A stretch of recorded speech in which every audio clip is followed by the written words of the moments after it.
Data structure में जो topic है हमारा क्यू, ठीक है।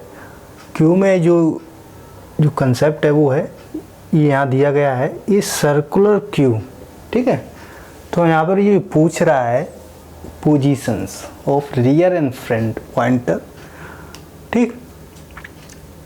तो जो क्यू होता है उसमें जो पॉइंटर यूज करते हैं फ्रंट एंड रियर, अगर कोई भी वैल्यू हम, जैसे एक क्यू बना हुआ हमारा, कोई वैल्यू इंसर्ट करते हैं तो इंसर्ट करने पर जो हमारा रियर होता है, ठीक है, पॉइंटर, ये हमारा रियर है, ठीक है, और ये हमारा फ्रंट है। इसको मैंने रिप्रेजेंट किया है एफ से, एफ फॉर फ्रंट हो गया और आर फॉर हो गया रियर, ठीक है। तो आर, जैसे कोई क्यू दिया गया है, जैसे कोई वैल्यू मैंने इंसर्ट की, तो उसमें क्या करेंगे, जैसे कोई वैल्यू इंसर्ट करते हैं तो हमारा जो रियर होता है ना, ये इंक्रीमेंट होता है जब इंसर्ट करते हैं। बट अगर कोई डिलीशन करते हैं, ठीक है, कोई एलिमेंट मैंने डिलीट किया है क्यू से, तो जो हमारा जो फ्रंट है, तो डिलीशन पे जो फ्रंट है वो इंक्रीमेंट होगा।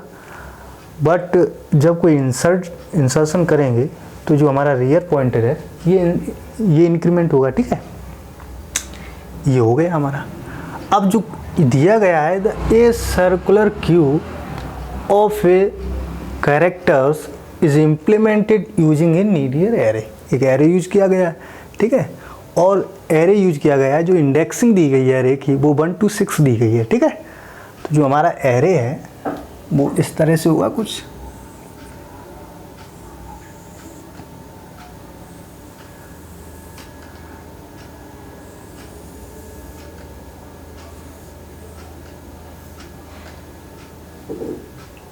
ठीक। ये एरे हो गया हमारा। हमने क्या किया कि इसको ए से, एरे का नाम क्या दिया मैंने, ए फॉर एरे। तो मैंने ए को, इस एरे का नाम दिया मैंने ए, और इसको जो इसका जो इंडेक्सिंग है वो 1 to 6 है, यानी कि 6 स्लॉट होंगे, ठीक है। तो 1 2 3 4 5 6 हो गए। तो इंडेक्सिंग मैंने दे दी इसकी इंडेक्सिंग 1 2 3 4 5 6 ये दिया गया है। बट यहाँ दिया गया है सर्कुलर, ठीक है। तो ये हमारा सिंपल एरे है। तो अगर ये दिया है कि सर्कुलर, यानी कि सर्कुलर क्यू दिया गया है, ठीक है, तो हम क्या करेंगे, इस एरे को एक सर्कल नुमा, ठीक है, इस तरह से क्या करेंगे, जो इसका जो इस तरह से ऐड कर देंगे, इसका जो लास्ट इंडेक्स है इसको फर्स्ट इंडेक्स से कनेक्ट कर दें, तो ये हमारा सर्कुलर हो जाएगा, ठीक। तो हमें हमारा ये सर्कुलर क्यू हो गया, ठीक। आगे ये कह रहा है the array currently contain the, ये एरे नेम जो एलिमेंट है वो ए बी, यहाँ एम्प्टी है, जो थर्ड इंडेक्स है वो एम्प्टी है, फोर्थ इंडेक्स एम्प्टी है, और 6 इंडेक्स भी एम्प्टी है। जो 6 है ना, ये फिफ्थ है, ये 6 है, 6 पर ये एलिमेंट जो सी है, ठीक है। तो जो यहाँ दिया गया है कि जो एलिमेंट इंडेक्स नंबर 1 पर जो एलिमेंट है वो ए है हमारा, तो इंडेक्स नंबर हमारा जो इंडेक्सिंग दी गई है, तो इसका जो इंडेक्सिंग 1 पर जो एलिमेंट है हमारा वो हमारा ए है। तो हमने क्या किया, ए दूसरे इंडेक्स पर दिया गया है, जो सेकेंड इंडेक्स है इसकी जो वैल्यू दी गई है वो बी, लेकिन कोई बी एलिमेंट डला हुआ है इस पर, ठीक है। इसके बाद 3 यानी कि कंटिन्यूस 3 जो इंडेक्स हैं, ठीक है, यानी कि स्लॉट्स हैं वो एम्प्टी हैं। तो हमने क्या किया कि इस तरह से एम्प्टी कर दिया मैंने, ठीक है। इसके बाद जो लास्ट है उसमें सी डला हुआ है, ठीक। और यहाँ पर जो अब आगे कह रहा है कि if 1 element is deleted and 3 elements are added, what would be the positions of rear and front pointer. जो हमारा पॉइंटर है, जैसे ये एफ है, ठीक, ये एफ पॉइंटर हमारा और ये रियर है। अब मैंने इनको यहाँ क्यों लिखा, फ्रंट को यहाँ यानी कि 6 इंडेक्स पे पॉइंट किया मैंने, और रियर को मैंने से इंडेक्स नंबर 2 पर किया, ठीक। अब मैंने किया क्या, जैसे हमारा कोई क्यू दिया गया है, ठीक, जैसे ये है, एक सर्कुलर क्यू ले रहा हूं मैं, इसके भी मैंने क्या किया कि 6 स्लॉट है, ठीक है, जो एरे साइज है वो 6 है, 6 स्लॉट हम इसमें डाल सकते हैं एलिमेंट, ठीक है। तो ये 1 2 3 4 5 6, और इसको भी मैंने क्या किया, सर्कुलर मान लिया, क्यू है हमारा, ठीक। तो मैं क्या कर रहा हूँ, जैसे मैंने एलिमेंट यहाँ डाला, मैंने A B C D E F, ठीक, क्योंकि मैंने जो पहले भी यहाँ पॉइंट करेगा मेरा F इनिशियली F, ठीक, क्योंकि मैंने कोई भी एलिमेंट डिलीट नहीं किया, ये डिलीशन के लिए फ्रंट है। जब डिलीट करें तो क्यू, वैसे क्यू में होता क्या है, जो डिलीशन होता है वो फ्रंट यहाँ से होता है, फ्रंट से, ठीक है। इंसर्शन फ्रॉम रेयर, मतलब यहाँ से इंसर्शन फ्रॉम यहाँ से करते हैं पीछे से, बट जो अगर डिलीशन करना हो तो मैं यहाँ से करता हूँ, ठीक है, आगे से किया जाता है। और रेयर मतलब क्या होता है, पीछे। तो जो अगर कोई इंसर्ट करना है एलिमेंट तो मैं इस तरह से इंसर्शन करूँगा, ठीक है, यहाँ से इसका इंसर्शन होता है, ठीक है, और डिलीशन फ्रॉम एयर इस तरह से होता है, ठीक। डिलीट, हम अगर कोई भी एलिमेंट डिलीट करना है तो मैं यहाँ से करूँगा, ठीक, और इंसर्शन फ्रॉम एयर इधर से करूँगा, पीछे से, ठीक। इतना मुझे पता है, क्योंकि ये लास्ट एलिमेंट है तो ये हमारा रेयर यहाँ होगा, ठीक। जैसे मैंने क्या बताया था कि जैसे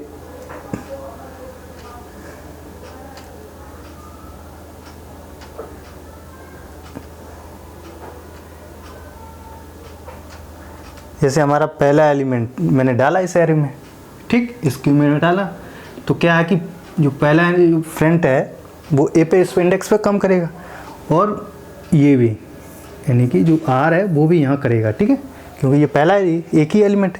जब भी हम इसमें इंसर्ट करेंगे तो हमारा क्या होगा कि आर यहाँ से इंक्रीमेंट हो जाएगा, ठीक, और पॉइंट करेगा इंडेक्स नंबर 2 पर आर, ठीक है, आर पॉइंट करेगा यहाँ से, यहाँ पर आ जाएगा आर, क्योंकि हमने वैल्यू इंसर्ट किया। अब जैसे मैं सी को इंसर्ट करूँगा तो आर यहाँ से इंडेक्स नंबर 3 को पॉइंट करेगा, यहाँ से हट जाएगा, यहाँ से आ जाएगा, इंडेक्स नंबर 3 को पॉइंट करेगा, ठीक। अब जैसे मैं डी को यहाँ इंसर्ट करूँगा, ठीक है, तो आर यहाँ से हटकर इंडेक्स नंबर 4 पे पॉइंट करेगा, ठीक है। इसके बाद मैंने ई को इंसर्ट किया तो आर यहाँ से क्या करेगा, हट जाएगा, यहाँ से इंक्रीमेंट हो जाएगा, पॉइंट इंडेक्स करेगा कहाँ, इंडेक्स नंबर 5 पर पॉइंट करेगा, ठीक। अब मैंने ई के बाद मैंने एफ किया, एफ जैसे मैंने इंसर्ट किया तो आर यहाँ से हट जाएगा, इंडेक्स नंबर 6 पर पॉइंट करने लगेगा, ठीक। इस तरह से आर इंक्रीमेंट होता है। जब कोई वैल्यू हम इंसर्ट कराते हैं तो ओनली आर जो हमारा पॉइंटर है वो इंक्रीमेंट होता है, ठीक। इंसर्ट कोई वैल्यू कराते हैं तो हमारा आर इंक्रीमेंट होगा, एफ इधर ही है क्योंकि डिलीशन नहीं किया। अब जैसे मैंने कोई भी एलिमेंट डिलीट किया, जैसे यहाँ देखना आर हमारा यहाँ पॉइंट कर रहा है, अब एफ पॉइंट यहाँ इंडेक्स नंबर 1 पे कर रहा है, ठीक।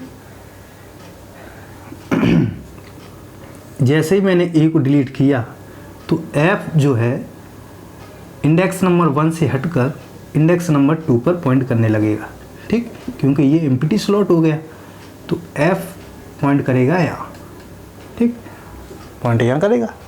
जब हम डिलीशन करते हैं तो एफ इंक्रीमेंट होता है, अगर हम इंसर्शन करते हैं तो आर इंक्रीमेंट होता है, ठीक। तो जैसे ही हम इसको डिलीट करेंगे तो एफ यहाँ से इंडेक्स नंबर 3 पे करने लगेगा, इंडेक्स नंबर 3 पे करने पॉइंट करने लगेगा, ठीक है। और जैसे ही हमें सी को डिलीट करेंगे तो एफ यहाँ से रिमूव होकर क्या आ जाएगा, इंडेक्स नंबर 4 पे आ जाएगा, ठीक। जैसे ही डी को करेंगे, ठीक, तो हम ई पर आ जाएगा इंडेक्स नंबर 5 पर। जैसे ई को करेंगे तो इंडेक्स नंबर किस पे आ जाएगा, 6 पर एफ, ठीक। और आर और एफ इस पर है, मैंने इस एलिमेंट को डिलीट नहीं किया, ठीक। अब जैसे मैं अगेन ए और बी को इंसर्ट करा रहा हूँ यहाँ, जैसे मैंने ए और बी को सबको डिलीट कर दिया। अब सपोज मैंने क्या किया कि ए इंसर्ट ए कॉमा बी, जैसे इस एरे में अभी मेरे क्या है, ये एम्प्टी स्लॉट है। एम्प्टी स्लॉट का मतलब क्या है, इस तरह से होगा कुछ,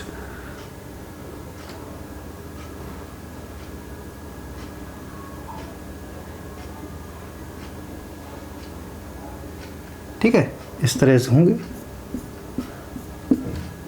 ठीक, ये हमारा एफ और बी, एफ और आर यहाँ पर पॉइंट कर रहा है। जैसे ही मैं ए इंसर्ट कराऊंगा, पहले मैं ए को इंसर्ट करा रहा हूँ, ठीक, तो हमने कहा था जैसी कोई वैल्यू इंसर्ट कराते हैं तो आर इंक्रीमेंट होता है, ठीक है, रियर फ्रॉम द रियर से हम करेंगे तो आर क्या होगा, जैसे ही हम इंसर्ट कराएं, क्योंकि ये इंडेक्स लास्ट इंडेक्स है तो ये सर्कुलर का मतलब ये होता है प्रॉफिट कि जैसे लास्ट है, ठीक है, तो लास्ट जैसे लास्ट इंडेक्स है तो आर यहाँ से आकर यहाँ पर, मतलब जैसे कोई वैल्यू इंसर्ट कराना है तो नंबर ऑफ 6, क्योंकि इसके बाद 7 नहीं है तो हम यहाँ पर करा सकते हैं, क्योंकि ये हमारे एम्प्टी है तो हम इंसर्ट ए को यहाँ पर कराएंगे इंडेक्स नंबर 1 पर, ठीक। और जो एफ होता है ना, जो आर, क्योंकि हमने इंसर्ट वैल्यू कराई तो आर इंक्रीमेंट होगा, तो आर यहाँ से पॉइंट करेगी, आर वो यहाँ पॉइंट करने लगेगा, ठीक है, ठीक, यहाँ से हट जाएगा आर पॉइंट करेगा क्योंकि मैंने ए इंसर्ट किया है, ठीक है। अभी इसके बाद मैं बी को इंसर्ट करा रहा हूँ तो बी अभी मेरा आर यहाँ है तो बी को मैं यहाँ कराऊंगा तो आर यहाँ से हटकर आर यहाँ पॉइंट करने में इंडेक्स नंबर 2 पर, ठीक है। अगर ये देखें,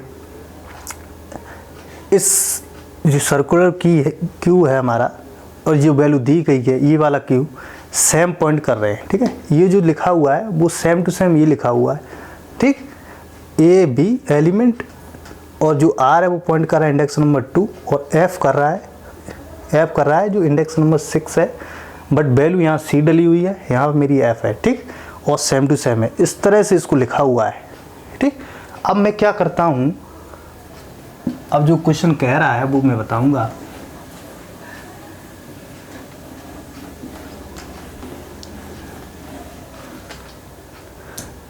अब ये कह रहा है कि, अब यहाँ पे आपको आ गया होगा समझ में, अब कह रहा है कि इफ 1 एलिमेंट इज डिलीटेड, अगर एक एलिमेंट जैसे हमने डिलीट किया तो डिलीट करने के लिए जो ऑपरेशन है वो ये यूज़ करते हैं डी क्यू, ठीक है, डिलीशन फ्रॉम क्यू, इस तरह से लिखते हैं, ठीक है। तो एलिमेंट, अगर 1 एलिमेंट डिलीट कर रहा हूँ मैं, एलिमेंट इज डिलीटेड,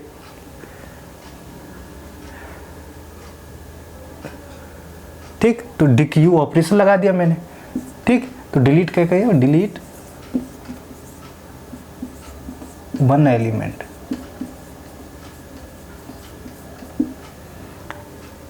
ठीक है, डिलीट 1 एलिमेंट, मुझे एक एलिमेंट को डिलीट करना है इस सर्कुलर क्यू से, ठीक है। तो हमने कहा था डिलीशन फ्रॉम, ये आगे से होता है, जो एफ कहाँ पॉइंट करा हमारा ये, तो ठीक है, तो जो जहाँ एफ पॉइंट करता है वो हम उस एलिमेंट को डिलीट करेंगे, ठीक। तो जैसे एफ कर रहा है तो इसका मतलब क्या है कि इसको हम डिलीट करें, जैसे सी को किया डिलीट तो एफ यहाँ से हटकर एफ पॉइंट करेगा कहाँ पर, ए पर, ठीक। जैसे ही एलिमेंट डिलीट हुआ, ये एम्प्टी हो गया स्लॉट, तो एफ यहाँ से जाकर यहाँ से हट जाएगा और इस तरह से होता हुआ, क्योंकि यहाँ एलिमेंट है तो यहाँ पर एफ पॉइंट करने लगेगा, यहाँ से रिमूव हो जाएगा, ठीक, क्योंकि एफ है, जो एफ है मुझे ये बताता है कि इस एलिमेंट को, मतलब इनिशियल है, इसको मैं डिलीट कर सकता हूँ, ठीक। मैंने क्या कहता है, फ्रॉम द फ्रंट से हम डिलीट करते हैं, तो हमारा फ्रंट कहाँ है, यहाँ पर है, रियर कहाँ पर है, यहाँ पर है, ठीक, क्योंकि ये एम्प्टी हैं, ये एक बार पूरा इनको डिलीट किया गया, इसके बाद इनको अगेन इंसर्ट किया गया, इसलिए आपको कन्फ्यूजन हो रही होगी, ठीक है। बट जैसे फ्रंट है ना, फ्रॉम द फ्रंट से करेंगे तो फ्रंट हमारा पॉइंट कहाँ कर रहा है, एफ कहाँ पॉइंट कर रहा है, सी पर, तो रियर यहाँ पर कर रहा है, ठीक। अब जैसे ये हो गया हमारा, सी को मैंने एक एलिमेंट को डिलीट कर दिया, 1 एलिमेंट डिलीटेड, तो सी को मैंने डिलीट कर दिया जहाँ पर एफ पॉइंट कर रहा था, तो एफ डिलीट हो गया, ये एम्प्टी स्लॉट हो गया, तो एफ यहाँ से हट जाएगा क्योंकि ये एम्प्टी हो गया, एफ यहाँ से होता हुआ यहाँ पर आ जाएगा, ये एम्प्टी नहीं है हमारा स्लॉट, तो यहाँ पर पॉइंट करेगा। इसके बाद बता रहा है कि 3 एलिमेंट आर एडेड, तो एडेड के लिए जो होता है, जैसे इनकी ऑपरेशन यूज करते हैं, ठीक है। अब यहाँ पर दे दी जैसे एक्स वाई 3 एलिमेंट है ना, एक्स वाई जेड डिलीट कर रहे हैं, ठीक है, ये सॉल्व लिख सकते हैं, बट हम लिख रहे हैं यहाँ पर 3 इंसर्ट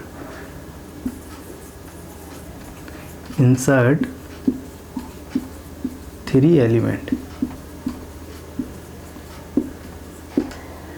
ठीक। तो हम क्या कर रहे हैं, 3 एलिमेंट को इंसर्ट करा रहे हैं हम। तो हम क्या करेंगे कि जैसे हमारा 3 एलिमेंट है, जैसे मैंने मान लिया कि 3 एलिमेंट हमारे x y z है, ठीक। तो जैसे x y z, यहाँ पर हमारे डिक्यू में मान लिया कि c है हमारा, डिलीट किया मैंने, ठीक है। तो x y z को मैं क्या कर रहा हूँ, इसमें इंसर्ट करा रहा हूँ, ठीक। 3 एलिमेंट हो गए मेरे। तो हम क्या करेंगे, फ्रॉम द रियर, जैसे यहाँ r पॉइंट कर रहा है ना हमारा ये, तो हमारा इस एरे में यहाँ पर r पॉइंट कर रहा है, तो इसके बाद जितनी एम्प्टी है वहाँ पर हम कर देंगे। जैसे मैंने इंसर्ट किया, मैंने x को इंसर्ट किया तो r यहाँ से हट जाएगा, r पॉइंट करेगा यहाँ पर, ठीक। y को किया यहाँ तो y r यहाँ से हट जाएगा, r यहाँ y पे पॉइंट करने लगेगा। जैसे z को पॉइंट करेंगे तो r y से हटकर z पे पॉइंट करेगा, ठीक। इस z है ना ये हमारा, और ये r हो गया, तो ये यहाँ से यहाँ पर आ जाएगा, क्योंकि यहाँ से 2 पर था ना, 5 पर पहुँच जाए, तो 3 एलिमेंट x y z हमारे इंसर्ट हो गए, ठीक। अब इसमें ये पूछ रहा है कि what would be the positions of rear and front. तो जो पोजीशन पूछ रहा है हमें, रियर एंड फ्रंट, पहले हमें रियर की पोजीशन बताना है, इसके बाद फ्रंट की बताना है, ठीक। तो रियर एंड फ्रंट, तो रियर हमारा कहाँ है, r, रियर मतलब r किस मतलब उसकी जो इंडेक्स है, किस इंडेक्स से पॉइंट कर रहा है, 5 पर, ठीक। तो हम यहाँ 5 लिख देंगे। अब पूछ रहा है कि फ्रंट हमारा कहाँ पर, f, ये हमारा f किस इंडेक्स पर पॉइंट कर रहा है, 1 पर, तो 5,1 हो गया। यही इसकी पोजीशंस हो जाती हैं। इस तरह क्वेश्चन किए जाते हैं।